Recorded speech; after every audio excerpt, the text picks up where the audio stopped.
The truck's engine rumbled beneath me as I steered it through the desolate stretch of highway. The night was thick with fog, wrapping around the truck like a suffocating blanket. I had driven these roads countless times, the endless black asphalt stretching across the heart of nowhere. But tonight, something felt different. A strange, uncomfortable feeling settled in my gut, a feeling I couldn't shake, no matter how many miles I put between myself and the last town. My name's Jake Thompson, and I'm a trucker. Been doing this job for over 15 years. You get used to the solitude, the long stretches of empty road, the quiet that creeps in when the world around you falls asleep. But this was different. Tonight, the quiet felt wrong, as though something or someone was out there watching. I had just passed the last truck stop a good 50 miles back. There was nothing around for miles. I glanced down at the dashboard. 2:03 a.m. The hours of darkness felt longer when you were on a lonely road like this. That's when I saw it. A flicker of movement in the rearview mirror. My hand froze on the wheel as I squinted through the glass, but there was nothing there. I shook my head. Maybe I was just tired. You get a little loopy after too many hours on the road, especially when you're alone in the dark. But then, it happened again. This time, I was sure of it. Something or someone was following me. I pressed the gas a little harder, my eyes flicking nervously to the mirror. A pair of headlights appeared, far behind me at first, but they quickly grew closer, too close. I tried to rationalize it. It was just another trucker, maybe trying to catch up. But the way those lights followed me, closing the gap with unnatural speed, sent a chill down my spine. I slammed the brakes, hoping to shake whatever was tailing me, but the lights didn't waver. They stayed right there. I cursed under my breath and pulled over to the shoulder, barely able to keep my hands steady on the wheel. The engine sputtered, the truck's rumble breaking the oppressive silence. Then the other truck pulled up next to me, but there was something wrong about it. The lights were too bright, and the truck itself, it didn't look like any rig I'd ever seen. It was dark, almost too dark, as if the paint absorbed the surrounding light. The windows were tinted so heavily, I couldn't make out the driver, but I felt that stare on me, sharp and cold. I didn't know what to do. Every instinct screamed at me to get out of there, but fear held me in place, my foot frozen on the brake. And then, the truck's engine revved, a sound so loud it shook the very ground beneath me. I didn't need to see the driver's face to know. This was no ordinary trucker. Before I could even react, the truck sped off, its headlights blinding me as it tore down the road, leaving a trail of dust in its wake. My heart pounded in my chest as I sat frozen, trying to process what had just happened. But that feeling, the one that gnawed at me since I first spotted those headlights, didn't go away. It lingered, tightening around my chest. Something wasn't right, and as I slowly began to drive again, I couldn't shake the feeling that I was being hunted. I drove on, my eyes flicking nervously between the road and the rearview mirror, half expecting to see those same headlights again. But nothing. The night swallowed the highway whole, and for a few minutes I thought maybe I had imagined the whole thing. Maybe it was just a trucker going too fast, or my mind playing tricks on me from sheer exhaustion. But as the minutes stretched on, I couldn't shake the feeling. It was there, lurking just out of sight. Every creak of the truck, every gust of wind against the window, made my skin crawl. I was constantly checking the mirror, and still nothing. Then I heard it, a low thud. At first, I thought it was just the truck settling. But the sound repeated, this time louder, as if something, or someone, was tapping against the side of the cab. My breath caught in my throat, and I jerked my head toward the passenger seat. Empty. I shook my head, trying to clear the fog in my mind. I was losing it, I had to be. But then the tapping came again, more insistent this time. I turned to the passenger door, my pulse hammering in my ears. The door was locked. Still, I couldn't stop myself from glancing at the handle, just in case someone, anyone, was out there. I was alone, I had to be. But the tapping came again, closer this time, as if it were right outside the window. My breath came out in shallow gasps, my knuckles white from gripping the steering wheel so tight. I tried to convince myself it was just the wind, but deep down, I knew it wasn't. The truck had been running smooth. There were no bumps or potholes. That sound, it was something else. Suddenly, the tapping stopped. Dead silence. But in that silence, I felt the weight of something unspoken. An eerie presence that hovered just beyond my reach. It was like a shadow was waiting for me to look away, to drop my guard. But I couldn't. I kept my eyes fixed straight ahead, my fingers still curled tight around the wheel. That's when I saw it. A figure standing at the edge of the road, just barely visible in the dim glow of my headlights. Tall, lanky, with dark, ragged clothes hanging off their frame. A hood covered most of their face, but I could see the faintest outline of eyes staring back at me. And I knew those eyes weren't human. I hit the brakes. The truck squealed, tires screeching against the pavement as I jerked to a stop. My heart was pounding in my chest, and sweat beaded on my forehead. But the figure didn't move. It just stood there, unmoving, staring into the truck like it was waiting for something. I stared back, unable to look away. My mind raced, trying to make sense of what I was seeing, but it wouldn't let me. Something in the air felt wrong. The world had stopped making sense. I shifted into drive, hands trembling as I pressed the gas, slowly moving forward, all while those eyes stayed locked on me. The truck crept forward, like it was stuck in slow motion, until I could finally look away. But the figure, it didn't move. My foot hit the accelerator harder, and within seconds, I was speeding down the road, the figure disappearing into the darkness.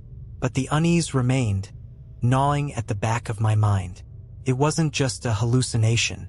I knew that, whatever was out there, it was still watching, still waiting, and I was no longer alone on this road. But what did it want? I couldn't shake the feeling that something was wrong. Every mile I drove felt like I was moving farther from reality, spiraling into some twisted version of the world I once knew. The darkness outside seemed to grow thicker, more oppressive with every passing moment, and the truck's headlights barely cut through the fog that clung to the road. My hands were slick with sweat, and my heart was pounding in my chest. I kept glancing at the rearview mirror, half expecting to see those lights again, or the figure standing at the edge of the road. But there was nothing. Still, the unease gnawed at me. I needed to stop. The fatigue was catching up, my eyes heavy, my mind a foggy mess. But every gas station I passed seemed to be abandoned. The pumps broken, the lights flickering like they hadn't been touched in years. It was like the world had been swallowed up by the night, and I was the only one left. I pulled off the road, into a small dirt lot beside what looked like an old, run-down diner. It was the first sign of life I'd seen in hours. The place was quiet, but the faint hum of a refrigerator from inside broke the silence. The flickering neon sign above the door buzzed weakly, casting an eerie glow over the rusted cars parked nearby. I could barely make out the outline of a figure standing inside, watching me from the window. I didn't want to stop, but I was desperate for a break. I needed to get my bearings, to clear my head before I went any farther. I took a deep breath, opened the truck door, and stepped out onto the gravel. As soon as my boots hit the ground, the air shifted. It was colder than it should have been for this time of year, and the wind whispered through the trees behind the diner, sending a chill down my spine. I walked toward the door, my boots crunching against the gravel, each step echoing unnervingly in the stillness of the night. The closer I got, the more I felt it, like I was walking into something I shouldn't have. I reached the door and hesitated. The figure inside hadn't moved, still standing in the same spot, staring at me with those hollow eyes. I pushed the door open and stepped inside. The diner was run down, to say the least. The booths were old and cracked, the counters covered in dust. The place had an air of neglect, like it had been abandoned years ago but was still somehow alive. The faint smell of stale coffee lingered in the air, mixing with something else, something metallic, like blood. The figure inside finally moved, slowly turning toward me. He was tall, gaunt, with pale skin that looked almost sickly under the flickering fluorescent lights. His clothes were torn, old, and worn, like he had been wandering for years. But his eyes, they were the same eyes I had seen on the figure at the side of the road. Cold, empty, lifeless. "You look lost," he said, his voice a rasp, like it hadn't been used in years. I opened my mouth to respond, but no words came out. The air in the diner grew thick, suffocating. I felt like I couldn't breathe, like I was being crushed under the weight of something unseen. "Don't stay too long," the man said, his voice low and threatening. "You're not safe out there. Not anymore." I wanted to run. I wanted to leave this place, get back in my truck, and drive as fast as I could until I was far, far away. But I couldn't move. My feet were frozen to the floor, my eyes locked onto his. "What do you mean?" I finally managed to ask, my voice trembling. He smiled, a sickly grin that twisted his already gaunt face. "You don't belong here, son. None of us do." He nodded toward the window, and my blood turned to ice. There, standing just outside the diner, was another figure, another shadow, the same cold, empty eyes staring at me through the glass. Then, a third figure appeared behind it, and another. They were all around me. I felt the world tilt beneath me, and suddenly, the diner seemed much, much smaller. The shadows outside pressed closer, their movements slow and deliberate. They were closing in, and I realized then, with horrifying clarity, that I wasn't just lost in the middle of nowhere. I was trapped, couldn't breathe. The walls of the diner seemed to close in on me, suffocating me with their oppressive weight. I stared at the man behind the counter, my mind racing to make sense of what was happening. The figures outside didn't move. They just stood there, silent and watchful, as if waiting for something. "Get out while you still can," the man rasped again, his eyes never leaving mine. His voice was so quiet now, it almost seemed like a whisper from the edge of my own mind. "You'll never make it through the night if you stay." But I couldn't move. It was like my legs were cemented to the floor. I felt the hairs on the back of my neck stand up as the air grew even colder, and I noticed for the first time that the faint hum of the refrigerator wasn't the only noise. There was something else, a soft scratching sound, like nails dragging against glass. I slowly turned my head toward the window, dread pooling in the pit of my stomach. The figures outside were closer now, too close. Their eyes glowed faintly, a sickly yellow that seemed to burn into my soul. They weren't human, not anymore. In a panic, I jerked my eyes away and looked toward the door, hoping I could just make a run for it. But that's when I saw it, the handle. It was slowly turning. The door to the diner creaked open, the hinges groaning under the strain. My breath caught in my throat, and I took a shaky step back, my mind screaming at me to move, to get out, but I couldn't. The man at the counter didn't speak anymore. He just stared, his eyes now vacant, like he was no longer there, like he was one of them. And then, through the doorway, I saw it. A figure stepped inside. It was tall, impossibly tall, with long, jagged limbs that didn't look human at all. Its face was a blur of shifting shadows, as if it couldn't decide what it wanted to be. One moment, it looked like a man, with hollow eyes and a twisted smile. The next, it was something else entirely, a monstrous thing with pale, dripping skin and a mouth too wide for its face. It didn't speak. It didn't need to. The air thickened with a suffocating pressure, like gravity itself had changed and was pushing me down into the ground. The figures outside were moving now, their eyes fixed on me.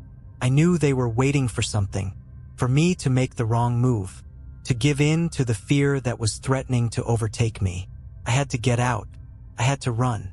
With a sudden surge of adrenaline, I forced my legs to move. I turned toward the door, but before I could take another step, the door slammed shut, the sound deafening in the quiet room. I spun around, eyes wide in horror as the tall figure loomed closer, its long, bony fingers reaching toward me. Its mouth opened wide, revealing rows of jagged teeth, and a low, guttural sound echoed from deep within its chest. It was a warning. I didn't wait for it to make the first move. My heart was pounding in my ears as I bolted toward the window, pushing past the man at the counter who now just stood there, staring vacantly, his skin pale and his eyes empty. I grabbed the nearest chair and hurled it toward the window, shattering the glass in a spray of sharp shards. Without thinking, I dove through the broken window, scraping my arms and legs as I tumbled into the gravel outside. I didn't care. All I could think about was getting away. But as I scrambled to my feet, I realized the figures were already closing in. They were everywhere, around me, above me, behind me. They moved with an unnatural speed, their limbs stretching and twisting like shadows that couldn't be contained. I had no choice. I ran. I didn't look back. I didn't dare. My legs burned as I pushed myself faster, desperate for the truck, desperate for any sense of safety. The gravel crunched beneath my boots, but it was drowned out by the sound of breathless whispers, like voices calling my name from the darkness. I knew they were behind me. I could feel their presence, just beyond my reach. I reached the truck, my hands shaking as I fumbled for the keys. I didn't stop to think, didn't stop to question. I slammed the door shut and threw the truck into gear, my foot slamming on the gas. But as the truck roared to life, I saw them again. The figures. They were at the edges of the road, watching, waiting, their eyes glowing in the dark, always following me, always there. The road stretched on before me, endless and winding. I couldn't shake the feeling that I was being chased, hunted, that no matter how fast I drove, they would always be there, just out of reach. I glanced in the mirror one last time, and that's when I saw it, the tall figure standing in the middle of the road. Its eyes locked onto mine, and for a moment, I thought I saw something familiar. It smiled. I didn't stop to figure it out. I floored the accelerator, the truck roaring as I sped away into the night, my heart racing and the darkness closing in around me. But I knew one thing for sure. I wasn't out of the woods yet. The truck shot forward, the engine growling beneath me as I desperately tried to outrun the nightmare that was chasing me. The darkness outside seemed endless, swallowing the road ahead. I kept my eyes locked on the asphalt, barely able to see the faint lines marking the way. Every turn felt like I was moving deeper into the void, further away from everything familiar. The figures, those things, were still out there. I could feel them. Their presence lingered in the air like smoke, suffocating and inescapable. I glanced in the rearview mirror. Nothing. For the first time since I'd left the diner, I didn't see those glowing eyes or hear the scrape of nails against metal. I let out a breath I hadn't realized I was holding. But just as quickly, the feeling of being watched returned. It was like they were still there, still just out of sight. My grip on the wheel tightened, the cold sweat beating on my forehead. I didn't dare look back again. Couldn't. I kept my focus on the road, but it felt like it was stretching on forever. No signs, no exits, just endless black. Minutes passed, or maybe hours. It was hard to tell. Time had become something foreign out here. And then the truck lurched. I felt the engine sputter, and the cabin filled with the sound of grinding metal. The lights flickered once, twice, before going completely dark. The truck coasted for a moment before it died, the engine falling silent. I froze. I knew this couldn't be a coincidence. The truck had never failed me before, not like this. Not in the middle of nowhere, in the dead of night, with whatever those things were still out there, following me. I slammed my hand against the steering wheel, cursing under my breath. I reached for the ignition, twisting the key in a desperate attempt to restart the engine. Nothing. I was stuck. I sat there, the weight of the silence pressing in around me. The only sound was my ragged breathing and the faint thump of my heart in my chest. I tried to calm myself. It was just a mechanical failure, right? I had tools. I could fix this. I had to. But then, I heard something. A soft rustling. A scraping sound, like dry leaves brushing against the pavement. It was too familiar, too real. I snapped my head toward the window, my pulse skyrocketing. The figure was there again, right outside the truck. Tall, obscured in shadow, its pale, sickly skin almost blending with the darkness. Its eyes, those yellow, unblinking eyes, locked onto mine. The same chilling gaze that had followed me from the diner, that had watched me as I ran. The world outside the truck seemed to warp, like the night was closing in, pressing against the glass. I reached for the door handle, my hands trembling, but the door wouldn't open. It was locked, Then the scraping sound came again, louder this time, closer. I looked to the side mirror, and my stomach dropped. The others, they were there too, at the edge of the road, emerging from the trees. More figures, all of them moving with that same eerie, unnatural grace. They were getting closer, fast. I didn't waste another second. My heart raced as I scrambled to unlock the door, my breath coming in short gasps. I had to get out. I had to move. But before I could step outside, the figure at the window raised a hand, pressing it against the glass with a slow, deliberate motion. It wasn't a hand. It was a twisted, clawed thing, with long, gnarled fingers that scraped across the window, leaving deep, jagged marks in the glass. I screamed. In that moment, I knew what I was up against. Whatever these things were, they weren't human. They didn't belong in this world. They were something else entirely. Something ancient, something that had been waiting, hunting, for someone like me. I yanked the door open and bolted out of the truck, my legs shaky but moving, carrying me away from the nightmare that was closing in on me. The road stretched ahead, endless and dark, but I had no choice. I ran, but the figures followed. They were faster than I was.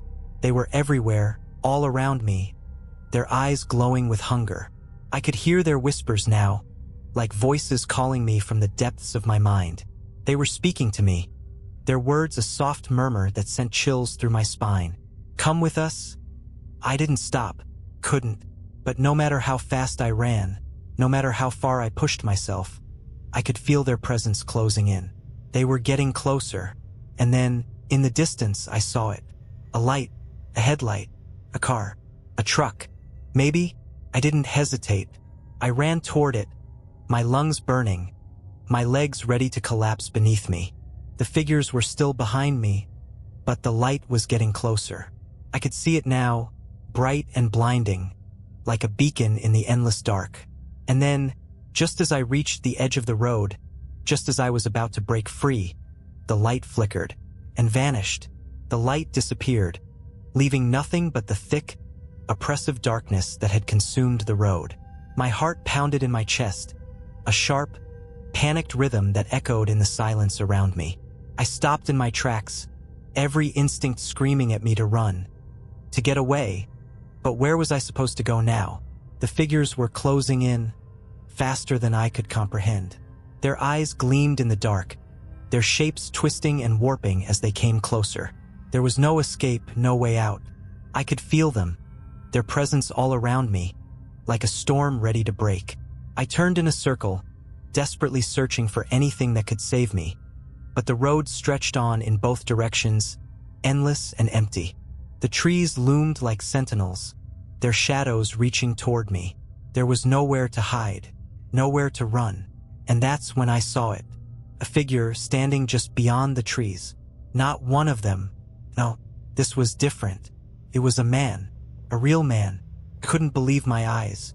I stumbled toward him, barely able to keep my balance, my breath ragged and uneven. Help me, I screamed, my voice breaking as I approached. Please help. The man didn't move. He just stood there, staring at me with empty eyes, his face expressionless. His clothes were old, tattered, like he had been wandering for a long time. There was something unsettling about him, but I was too desperate to care. I reached out, my hand trembling, and then the man stepped back, vanishing into the shadows. I froze. No, I whispered, stepping forward, but the ground beneath me gave way, and I stumbled. My legs gave out, and I fell hard onto the gravel, my palms scraping against the rough surface. I couldn't breathe, couldn't think. As I lay there in the dark, gasping for air, the figures were almost upon me now. Their distorted shapes loomed above, their hollow eyes fixed on me, their mouths stretched wide in silent screams. They didn't speak. They didn't need to. I could feel their intent, their hunger. I tried to crawl, but my body wouldn't obey. It felt like something was holding me down, like invisible chains had wrapped around my legs, anchoring me to the ground. The whispers came again, soft and insistent. Come with us. I shook my head, tears streaming down my face. There was no escape, No way out. These things, whatever they were, had been waiting for me. Waiting for the right moment to drag me into whatever hell they called home. And then, just as I thought it was over, I heard it again. The sound of an engine. A truck. A real truck. I didn't dare look back. I didn't even think. I pushed myself up with whatever strength I had left, and I ran. I ran harder than I ever had in my life, my body protesting with every step, but I didn't stop. Couldn't. The truck appeared from the darkness, its headlights blinding, its engine roaring to life. A silhouette stood in the driver's seat, but I couldn't see their face. The truck screeched to a halt just inches from me, the air around it crackling with tension. I didn't hesitate. I threw myself into the passenger seat without a second thought, slamming the door shut behind me. The truck lurched forward, speeding down the road, leaving the figures and the nightmare behind. I looked to the driver, finally able to make out his face. He was smiling.